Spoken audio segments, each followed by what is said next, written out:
தமிழக மீனவர்கள் பிரச்சினை தொடர்பாக மீனவ பிரதிநிதிகள் முதலமைச்சர் ஜெயலலிதாவை நேற்று சந்தித்த நிலையில் உண்ணாவிரதம் திரும்ப பெறப்பட்டுள்ளதாக மீனவர்கள் தரப்பில் தெரிவிக்கப்பட்டுள்ளது. இது தொடர்பான தகவல்களை நம் செய்தியாளர் லெனினிடம் கேட்கலாம். லெனின், இப்ப அந்த உண்ணாவிரத போராட்டம் முடிவுக்கு வந்திருக்கதா ஒரு தகவல் இருக்கு, திரும்ப பெறப்பட்டதா? அதை பத்தின விவரங்களை விரிவா சொல்லுங்க. நான்காவது நாளாக மீனவர்கள் தங்களுடைய கோரிக்கைகளை வலியுறுத்தி உண்ணாவிரத போராட்டத்தில் ஈடுபட்டு இருந்தாங்க. குறிப்பாக இலங்கை ராணுவத்தினரால் கைது செய்யப்பட்டிருக்கக்கூடிய 210 தமிழக மீனவர்களையும் உடனடியாக விடுவிக்க வேண்டும்.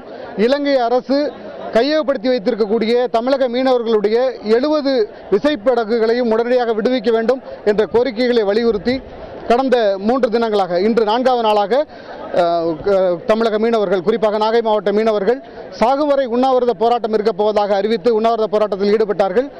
தற்போது 27ஆம் தேதி அன்று பிரதமர் தமிழக மீனவர்களை சந்தித்து பேசுவதாக ஒரு தேதியை ஒதுக்கி கொடுத்திருக்கிறதாக ஒரு தகவல் கிடைத்திருக்கிறது. அதே போல தமிழக முதல்வரும் உங்களுடைய பிரச்சனைக்கு உடனடியாக ஒரு தீர்வு காணப்படும், 2 அரசுகளும் பேசி மீனவர்களுடைய பிரச்சனைக்கு தீர்வு காண உரிய நடவடிக்கை எடுக்கப்படும், எனவே நீங்கள் போராட்டத்தை கைவிடுங்கள் என்று தமிழக முதல்வரின் வேண்டுகோளை ஏற்று தற்போது மீனவர்கள் தங்களுடைய போராட்டத்தை கைவிட்டிருக்காங்க. லெனினி, இவங்களோட இந்த மீனவர்களுடைய போராட்டத்துக்கு பல்வேறு தரப்பினரும் ஆதரவு தெரிவிச்சதாக தகவல் இருக்கு. யார் யார் ஆதரவு தெரிவிச்சாங்க? இந்த ஆலோசனை கூட்டம் எப்ப முடிஞ்சது? ஆலோசனை கூட்டத்தில் யார் யார் பங்கேற்றாங்க? இதை பத்தி விவரங்கள்லாம் விரிவா சொல்லுங்க. இந்த மீனவர்களுடைய போராட்டத்தை பொறுத்தவரை அனைத்து அரசியல் கட்சிகளை சேர்ந்த அந்த அரசியல் கட்சிகளில் இருக்கக்கூடிய மீனவர்களும் இந்த உண்ணாவிரதத்தில் ஈடுபட்டாங்க. அது மட்டுமல்லாமல் ஜாதி, மதம், இனம், மொழி இவற்றையெல்லாம் கடந்து இருக்கக்கூடிய அரசியல் அமைப்புகள், அதே போல பல்வேறு அமைப்புகள், சமூக அமைப்புகள் எல்லாருமே இந்த போராட்டத்துக்கு ஆதரவு கொடுத்தாங்க. லாரி உரிமையாளர்கள், வியாபாரிகள், இன்னும் பல தரப்பினரும் இந்த போராட்டத்துக்கு ஆதரவு கொடுத்தாங்க. தமிழக மீனவர்களை பாதுகாக்க வேண்டும், அவர்கள் அவருடைய வாழ்வாதாரம் என்பது பெரிய கடலை மட்டுமே நம்பியிருக்கக்கூடியதாக இருக்கு, பெரிய அளவில் பாதிக்கப்பட்டிருக்காங்க. ஒரு படகினுடைய விலை 35 லட்சம் ரூபாயிலிருந்து 50 லட்சம் ரூபாய் மதிப்பு உடையது.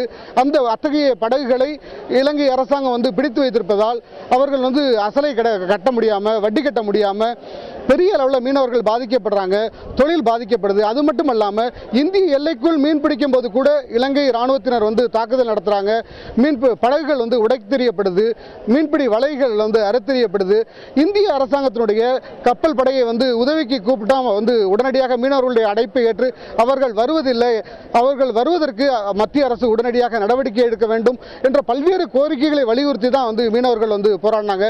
குறிப்பாக இன்றைக்கு அந்த பெண்கள்லாம் கதறி அழுதாங்க. அந்த குழந்தைகள் எங்களுடைய அப்பா இலங்கையில் மாட்டிக்கிட்டு இருக்காங்க, ஜெயிலில் இருக்காங்க, எங்க அப்பா எங்களுக்கு வேணும் அப்படின்னு சொல்லி அந்த குழந்தைங்க அழுத காட்சி.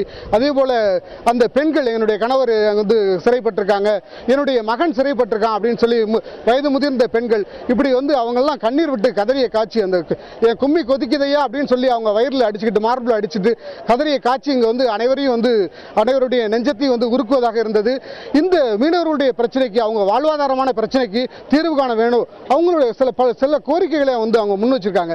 மீன் பிடிக்கக்கூடிய மீனவனுக்கு கடல் என்பது சொந்தம், இவங்களுக்கு நீங்க தேசிய எல்லைகளை வரையறுத்து தடுக்கக்கூடாது அப்படிங்கிற கோரிக்கையை முன் வச்சிருக்காங்க. இலங்கைக்கும் இந்தியாவுக்கும் இடையே இருக்கக்கூடிய மீனவர்களிடம் ஒரு பேச்சுவார்த்தையை நடத்தி இந்த முதலில் இந்த மீனவர்களை விடுவிக்க வேண்டும், படகுகளை விடுவிக்க வேண்டும்.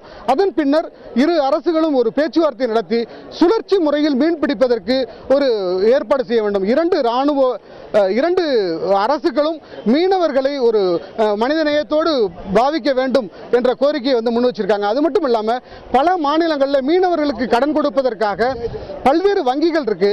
அப்படி தமிழக மீனவர்களை பாதுகாப்பதற்கு தமிழக மீனவர்களின் நலன் சார்ந்த வங்கிகளை உடனடியாக தொடங்க வேண்டும் என்ற கோரிக்கைகள் எல்லாம் முன் வச்சிருக்காங்க.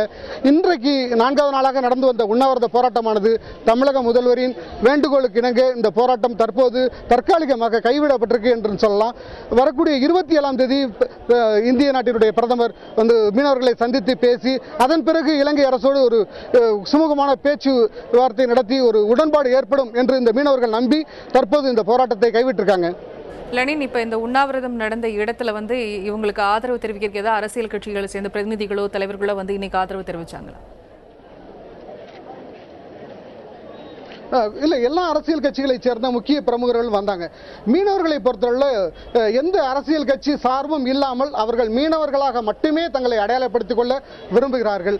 அந்த அடிப்படையில் பல்வேறு அரசியல் கட்சிகளை சார்ந்த முக்கிய பிரமுகர்களும், அது இந்த மாவட்டத்தினுடைய பாராளுமன்ற உறுப்பினராக இருக்கலாம், முன்னாள் அமைச்சர்களாக இருக்கலாம், எல்லோரும் வந்து இங்க வந்து பார்த்துட்டு போனாங்க. சட்டமன்ற உறுப்பினர்கள் எல்லாரும் வந்து பார்த்துட்டு போனாங்க.